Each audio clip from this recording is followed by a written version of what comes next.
We totally get it. We publish a ton of content on this podcast, and it can be a lot to keep up with. That's why we've started the B2B Growth Big Three, a no fluff email that boils down our three biggest takeaways from an entire week of episodes. Sign up today at sweetfishmedia.com/big3. That's sweetfishmedia.com/big3. You're listening to B2B Growth, a daily podcast for B2B leaders. We've interviewed names you've probably heard before, like Gary Vaynerchuk and Simon Sinek, but you've probably never heard from the majority of our guests. That's because the bulk of our interviews aren't with professional speakers and authors. Most of our guests are in the trenches leading sales and marketing teams. They're implementing strategy. They're experimenting with tactics. They're building the fastest growing B2B companies in the world. My name is James Carberry. I'm the founder of Sweetfish Media, a podcast agency for B2B brands, and I'm also one of the co-hosts of this show. When we're not interviewing sales and marketing leaders, you'll hear stories from behind the scenes of our own business. We'll share the ups and downs of our journey as we attempt to take over the world. Just kidding. Well, maybe. Let's get into the show.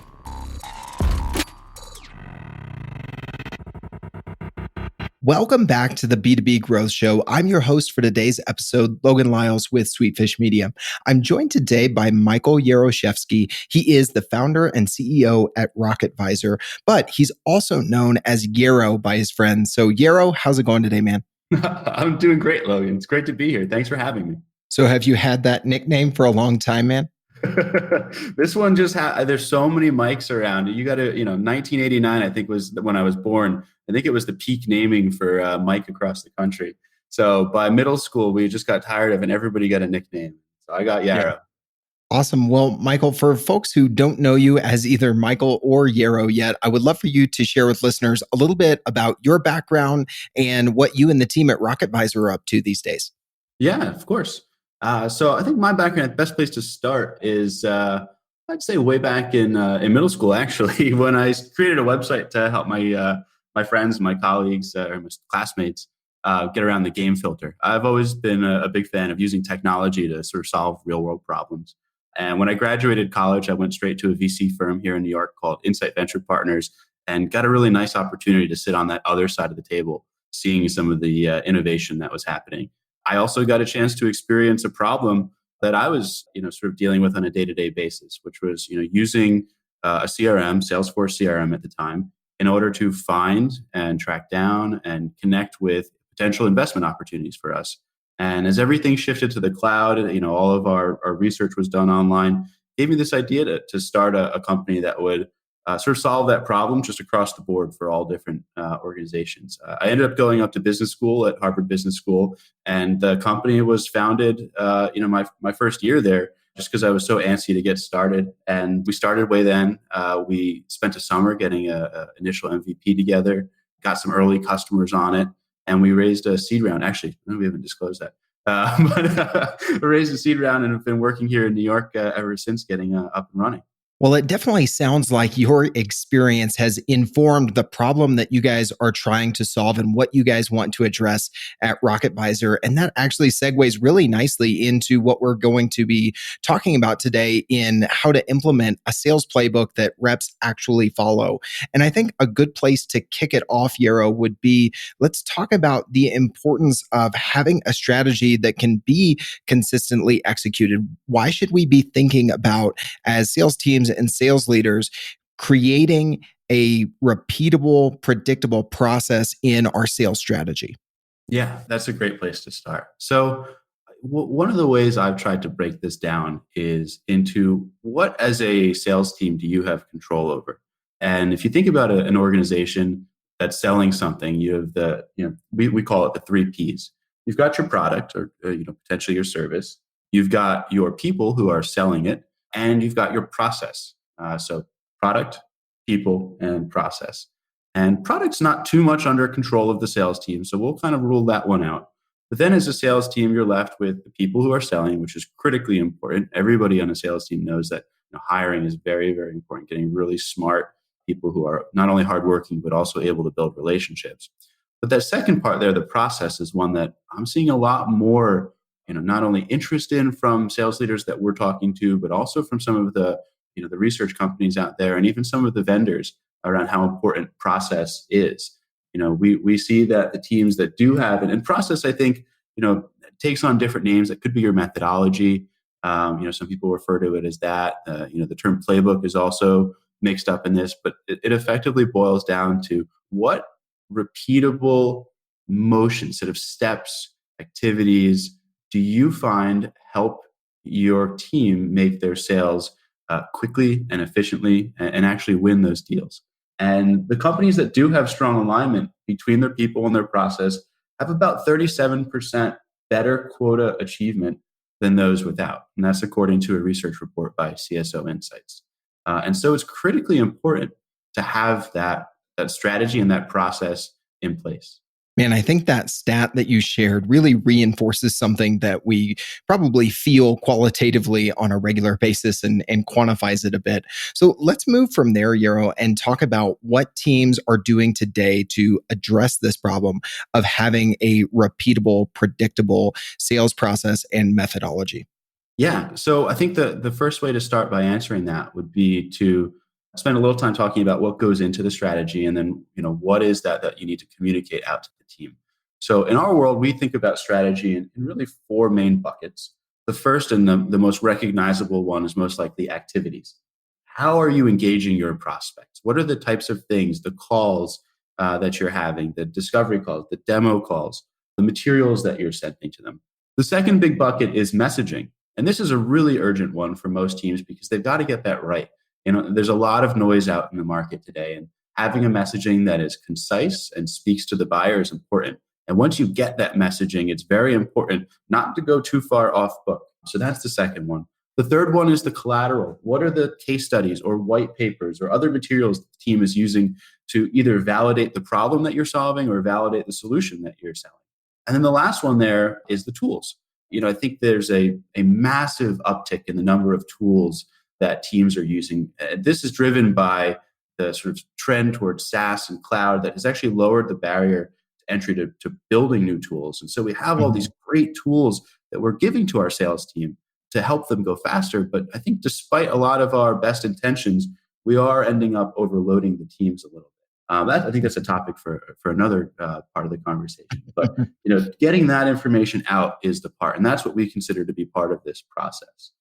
So I can go into some detail about what we're seeing out there. There's a couple of standard parts of how teams are sharing this information out.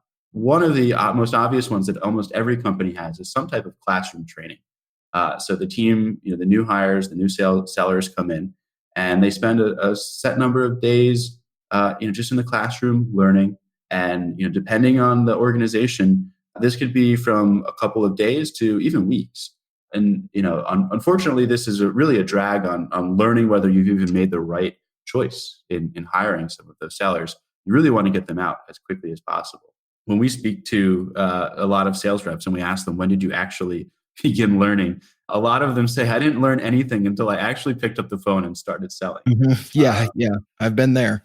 Yeah. So you got to get out there. The second thing we see a lot of teams using, and there's been a massive increase in penetration of these tools, is the learning management systems, which are really, they have curricula of, what you should learn, awareness of your product, and awareness of even just the market and the personas you're selling to. A very important part of the onboarding experience is getting your sellers up to speed on just sort of what's going on and what they'll be selling against. When it comes to the process and the playbook, though, a lot of teams are struggling. They have these playbooks that sometimes they spent a very significant amount of time, and if they've engaged consultants, money developing, yet they sit as Google Docs or presentations that nobody really references. And that's a bit of a problem, given what we were talking about earlier, how important that process is, and getting people to follow it, that these documents just sit and collect digital dust. And that's not doing anybody any good, and it's certainly not getting a return on the investment building it. So, Yarrow, I think we should pause right here and have you share with listeners something that you and I were talking about a little bit offline before we hit record. And that is something you guys see regularly is an adoption hurdle when it comes to sales playbooks. So can you speak to what you've been seeing there a little bit? Yeah. So one of the interesting things out of a report that I read was that it's not until you get over 90% adoption to your sales methodology where you really start to see substantial results. So if you Wow. have less than 50% adoption, between 51 and 90% adoption, you're going to get an average attainment for your team of their quota of about 57%. But for teams in this study that was done that had above 90% adoption, they had a 67.3% quota attainment. So that's a 10 percentage point jump in quota attainment. That's real. So the problem is if you get partial adoption, you don't see the results. And so what's standing in the way here a lot of times is it's very difficult to get the strategy to connect with the technology that your team is using. So for example, teams are expecting their reps to use Salesforce to sell. But Salesforce is a great database for storing things, but we really haven't seen the innovation there, or at least the adoption there yet, of technologies that also integrate the strategy so that there's one single place where you're simultaneously getting clear next steps on what to do, as well as interacting with the tools that are very important, not just for your own record keeping, but for the reporting of the senior executives who use that to rely on forecasting, to understand how to set up the territories for the team. We were just talking this morning to a company that's planning to go public. And if you don't have clear visibility into your revenue, that could be really detrimental on the public markets. Yeah. And so it all comes back to how do you make it very simple for your team to be able to understand the strategy without digging up these documents. Nobody's going to do that. It's kind of like here it is, but we're not taking the steps to make it easier for you to find that. Right. I mean, I see a similar thing happening here, this friction between, things that are good, things that are designed to help our sales organizations, both at the top and at the individual contributor level. And you mentioned, kind of this overwhelming amount of tools. Well, we have more tools today to make salespeople more efficient. We have, more tools from a sales enablement and sales training perspective. So it's kind of coming at sellers from both angles, right? Like we need you to record things. We need you to, use these different tools. So it can be overwhelming both on the tools they're using to engage with customers, breaking down, that strategy from earlier, and then to track and report on what they're doing and how they're aligning with the strategy. So what are some of the answers here? Where do you see some of this going? Because it kind of seems like, there's pressure on both sides of sellers when you look at, where they're being overwhelmed with technology and trying to implement strategy. Yep, you're dead on there. I mean, we all have good intentions of providing these tools, but it's definitely an overload. I was just recently rereading the State of Sales report that Salesforce put out themselves. And in a specific area of research they did around inefficient processes that are hindering sales teams, there were a number of options that were offered. And the one that was reported as doubly important than the others was excessive administrative tasks. In other words, not enough time selling. And so 45% of respondents said that was one of the reasons they're ineffective at sales. And the next best one at 22%, which is less than half, was the lack of time for face-to-face selling. So almost half of sales organizations are experiencing this frustration and this lost revenue. I mean, depending on the size of the organization, a team could be bleeding thousands of dollars per hour almost in sort of lost revenue by asking our team to do too much. And so I can give some details on what we've seen, some of the best organizations do around this. Give us some hope, Yarrow. Those statistics are a little bit tough. If we want salespeople selling, and we know that if they're doing it in a way that is repeatable, then that leads to revenue growth. But if by trying to implement this strategy, we're actually taking time away from them, then it just seems like a tough way to get ahead. So what are you seeing where people are overcoming these challenges? Yeah. So the key word here, in my opinion, is streamline. So sales reps are compensated in most organizations based on their performance. And when you add things for them to do that are not very clear to them how that increases their performance, they will skip them. And so the problem is we're seeing a lot of sellers skipping very critical parts, especially early on. And that's interesting because it makes sense. Early on you have the least probability of closing that deal. It's not until later you end up getting more confident and potentially more willing to spend time. So a lot of teams that we've actually been speaking to lately are focused on increasing preparation for calls. We were speaking to a team that's here in New York, and they're going into new markets, and they want their team to be able to better handle these different markets. Up until now, they've been selling to a very similar persona, with a very similar story. And so they're increasing the expectation of what those reps will do before they get on the phone. And they're trying to find solutions that will sort of not only make that easier to do it, but make sure it gets done. Compliance is nothing if you don't have the auditability of whether it was followed. So it all comes down to streamlining it and making it easier, so that first of all, it becomes clear that, hey, it will be known whether or not you did this activity. And second of all, and we're going to make it easier for you. One of the other things we've seen in some of our, what I would call are sort of these level 3 sales organizations. So we internally, when we get off the phone with a company, we try to size them up of, where are they in this adoption curve? In level 1 sales organizations to us are those that they have their deal stages in the CRM. They have content, but it's probably stored in some type of general solution like a Google Drive or a Dropbox. Compensation for the team is based just on individual quota, and they don't really have a lot of automation. Those are really your early stage companies. The level 2 companies are moving up there, so they're getting a little bit more adoption. Generally, the reps at these organizations have objective criteria for when a deal can move from one stage to the next. In other words, before we can move from demo to evaluation, the demo must have occurred with all of the relevant decision makers in the room. They must have confirmed that they're willing to, receive a quote, making it so that there's a common nomenclature across the entire organization of what does it mean for this deal to move forward. They also start to add in more automation. So this is where we're seeing sort of sales sequence software set up to make sure the reps are following up in a timely way with their prospects, automation of call and email logging. And then from a compensation perspective, comp is a very powerful tool that's often under leveraged. These teams are also adding in compensation based on activity. So not just what do you sell, but are you setting up all of the right activities along the way that should lead to a sale? Because you kind of got to lead the breadcrumbs in some way so that you're getting credit for the activities that will lead to the ultimate outcome. But even that's stopping short of what we see as sort of full level 3 sales organization where they have at least 90% adoption. And this is where we see, if I keep on that compensation trend, they're actually compensating the team members based on how well they're following the process. And they use the CRM as the source of truth for compensation. So did you actually conduct the discovery call only after you had filled out the pre-call research questionnaire?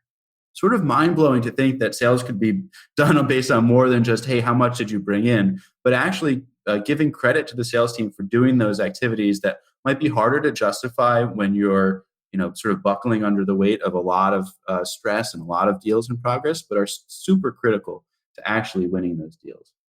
These level 3 sales organizations are also, and this is sort of where our product is coming into play, is setting up tools that actually guide around that process. So not just tools that you have to remember to engage with, but tools that actually can sort of walk you through in a unified flow across everything you've got.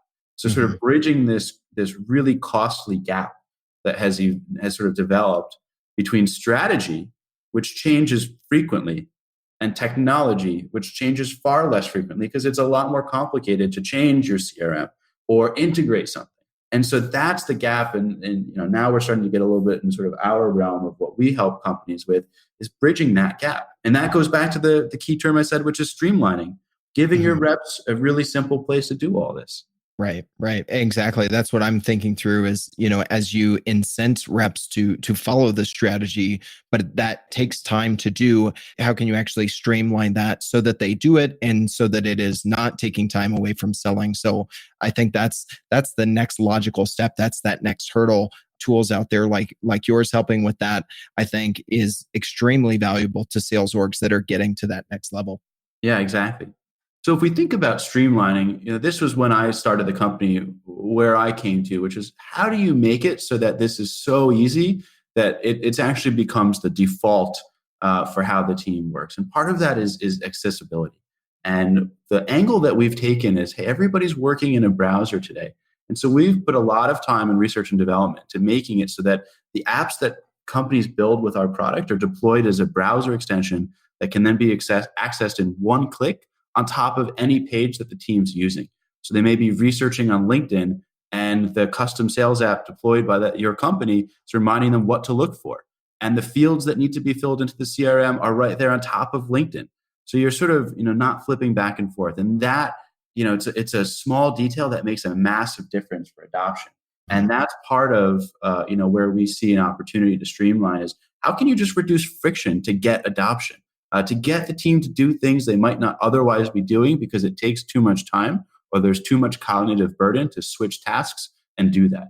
And so that's where we see a big opportunity, once again, all around streamlining, unifying, bring everything together in one step, and also making it so that you could be more quick and agile at adapting what that playbook contains, what that unified sales app contains, without involving an external consultant or even the IT department, bringing down the barrier. Right. Absolutely. I mean, I think those are my two big takeaways there, Yarrow, as you talk about reducing friction to implementing strategy and putting incentives in place as you make it easier for sales reps to follow the playbook, the strategy, the repeatable processes. When you have those two things, however you do it, you can see greater success. I think those are two great things to leave listeners with today as they head off in the direction of trying to make their sales orgs more efficient and inevitably, more productive. So if anybody listening to this would like to stay connected with you, reach out, ask any follow-up questions, or learn more about RocketVisor, what would be the best way for them to do that? Yeah, best way to learn a little bit more about RocketVisor is to visit our website, which is just RocketVisor.com. And anybody who's listening can feel free to reach out to me directly via email. It's just Michael@RocketVisor.com. I love it. Well, Yarrow, again, this has been a great conversation, man. Thank you so much for joining us on the show and sharing this knowledge with listeners. Thanks, Logan. Thank you for having me. And I hope the listeners out there are, not upset about the challenges here, but excited about the opportunities that we discuss. I love it. That's a great way to put it. And hopefully we're heading off a little bit more informed than we were when we started today. Appreciate it, man. Thanks, Logan. Digital marketing agencies have a tough job. You have to stay on top of the latest marketing strategies for your clients and your agency. What if there was a way you could address both at the same time? Imagine your agency putting out content with greater quality and quantity. Envision bringing your clients a turnkey solution for one of B2B marketing's fastest growing media strategies, podcasting. All those clients asking for your help with their account-based marketing efforts?